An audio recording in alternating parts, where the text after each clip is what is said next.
بسم اللہ الرحمن الرحیم۔ میرا آج کا موضوع آٹزم کے شکار بچے کے گھرانے کو پیش آنے والی مشکلات کے بارے میں ہے۔ یہ ایک معاشرتی مسئلہ ہے اور مجھے اس پر لکھنے کی ضرورت یوں پیش آئی کہ عام لوگ اس مسئلے کی گہرائی کا اندازہ نہیں لگا پاتے اور ارادی یا غیر ارادی طور پر اس گھرانے کے لیے تکلیف کا سبب بنتے ہیں۔ مجھے یہ ساری باتیں منظر عام پر لانے میں کوئی آر نہیں، کیونکہ بہرحال کسی نہ کسی کو تو اس تلخ موضوع پر بات کرنی ہے۔ سب سے پہلی بات تو یہ کہ ایسا گھرانہ جہاں آٹزم کا شکار بچہ ہو دوسروں سے میل جول میں پیچھے رہ جاتا ہے۔ گھر میں جب ایک ذہنی طور پر بیمار بچہ ہو تو وہ گھر والوں خاص کر ماں باپ کو اپنے آپ کو اس کے لیے وقف کرنا پڑتا ہے۔ عام لوگوں کی طرح وہ شادی بیاہ یا دعوتوں اور محفلوں میں نہیں جا سکتے۔ ظاہر ہے کہ ان کے گھر کی اتنی بڑی ذمہ داری ان کو اس بات کی اجازت نہیں دیتی، لہٰذا گھر کے کم از کم ایک بالغ فرد کو لازماً بچے کا خیال رکھنے کے لیے گھر پہ چھوڑ دیا جاتا ہے اور باقی سب چلے جاتے ہیں۔ اگر بچہ غسیلہ ہے اور توڑ پھوڑ کرتا ہے تو گھر والے اس کو کسی کے گھر لے جانے سے گریز کرتے ہیں۔ وہ کہیں سفر پہ نہیں جا سکتے کیونکہ بچہ گاڑی میں میلٹ ڈاؤن کا شکار ہو سکتا ہے۔ کسی تفریحی جگہ مثلاً پارک وغیرہ میں نہیں جا سکتے کیونکہ وہاں عموماً لوگ دیکھنے کے لیے جمع ہو جاتے ہیں اور ان کے لیے شرمندگی کا باعث بنتے ہیں۔ یہ نہ اپنے گھر میں کسی کو مہمان بنا کر لا سکتے ہیں کیونکہ گھر میں کسی بھی وقت ایمرجنسی کی حالت پیش آ سکتی ہے۔ گھر والے خود تو اپنے پیارے کی تکلیف سہ جاتے ہیں اور اس کی مار بھی کھا لیتے ہیں، لیکن مہمان کے معاملے میں ظاہر ہے کہ محتاط ہوتے ہیں۔ انہیں ڈر ہوتا ہے کہ خدا نخواستہ مہمان کو کوئی نقصان نہ پہنچ جائے۔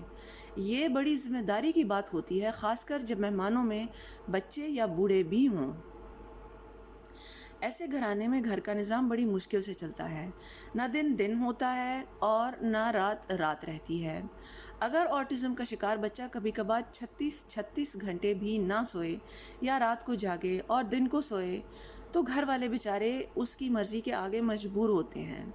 انہیں بہرحال اپنی روزمرہ زندگی چلانی ہوتی ہے اور نیند پوری نہ ہونے کے باوجود بھی دن میں کام کرنے پڑتے ہیں۔ گھر میں چیزوں کی توڑ پھوڑ ہوتی رہتی ہے اور ایسے ہی گزارا کرنا پڑتا ہے۔ ظاہر ہے کہ ایسا گھرانہ مجموعی طور پر ڈپریشن کا شکار ہو سکتا ہے اور ان کی زندگی عام لوگوں کی طرح نہیں چل سکتی۔ مگر دیکھا گیا ہے کہ عام لوگ ان سے اکثر بہت اونچی اور غیر حقیقت پسندانہ توقعات قائم کر لیتے ہیں۔ میں نے ان کو اونچی اس لیے کہا کہ وہ اس گھرانے کی استطاعت سے باہر ہوتی ہیں۔ مثلاً لوگ اس بات کا برا مانتے ہیں کہ اس گھرانے کے سب لوگ ہمارے بلانے پر بھی شادی میں شریک کیوں نہیں ہوئے، ہماری غمی میں شریک کیوں نہ ہوئے اور صرف گھر کا ایک فرد حاضری لگا کر ذمہ داری سے فارغ کیوں ہو گیا۔ یہ لوگ ہمیں دعوتوں پر کیوں نہیں بلاتے؟ کیا ہم ان کا راشن کھا جائیں گے یا ہماری مہمان نوازی ان پر اتنی بھاری پڑتی ہے؟ فلاں وقتوں میں تو ہم نے تو ان کی اتنی خاطر کی تھی، اب جب ہماری باری آئی تو یہ ہمیں پوچھتے نہیں۔ ان کا بیٹا ہمارے شہر پڑھنے آیا تھا تو ہم نے تو اس کو اپنے گھر پر رہنے کی دعوت دی، اب ہمارا بیٹا ان کے شہر گیا تو جھوٹے منہ بھی اس کو گھر پہ نہ بلایا، وغیرہ۔ یہ چند مثالیں ہیں، ایسی ہی باتیں کہی جاتی ہیں، خصوصاً رشتہ داروں کی طرف سے۔ اس سے بھی بڑھ کر یہ کہ کچھ لوگ تو یہاں تک کہہ جاتے ہیں کہ اگر اس گھر میں ایسا بچہ پیدا ہوا ہے تو یقیناً یہ ان کے گناہوں کی سزا ہوگی۔ یہاں میں یہ کہنا چاہوں گی کہ ایک بار حضرت علی رضی اللہ تعالیٰ عنہ سے کسی نے پوچھا کہ ہمیں یہ کیسے معلوم ہوگا کہ اللہ کی طرف سے جو ہم پر مصیبت آئی ہے وہ اس کی طرف سے سزا ہے یا ایک آزمائش؟ تو انہوں نے جواب میں فرمایا کہ اگر وہ مصیبت تجھے اللہ سے دور کر دے تو وہ اس کی طرف سے سزا ہے، اور اگر وہ تجھے اللہ سے قریب کر دے تو وہ اس کی طرف سے آزمائش ہے۔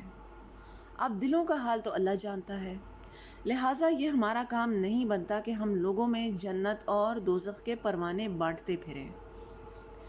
یاد رہے کہ گھر والوں کے ذاتی معاملات پر تو اللہ نے بھی پردہ ڈالا ہے اور گھر والوں کی اجازت کے بغیر وہاں جانے سے منع فرمایا ہے، یہاں تک کہ اگر گھر والے آنے سے منع کر دیں تو بھی اس کو ان کا حق قرار دیا ہے۔ اللہ سورہ النور میں فرماتا ہے بسم اللہ الرحمن الرحیم۔ مومنوں، اپنے گھروں کے سوا دوسرے لوگوں کے گھروں میں گھر والوں سے اجازت لیے اور ان کو سلام کیے بغیر داخل نہ ہوا کرو، یہ تمہارے حق میں بہتر ہے، اور ہم یہ نصیحت اس لیے کرتے ہیں کہ شاید تم یاد رکھو۔ اگر تم گھر میں کسی کو موجود نہ پاؤ تو جب تک تم کو اجازت نہ دی جائے اس میں مت داخل ہو، اور اگر یہ کہا جائے کہ اس وقت لوٹ جاؤ تو لوٹ جایا کرو، یہ تمہارے لیے بڑی پاکیزگی کی بات ہے، اور جو کام تم کرتے ہو خدا سب جانتا ہے۔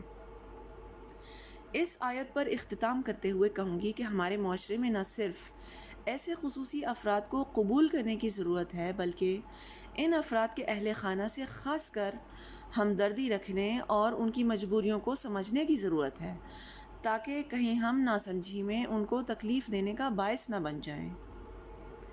آپ کی توجہ کا شکریہ۔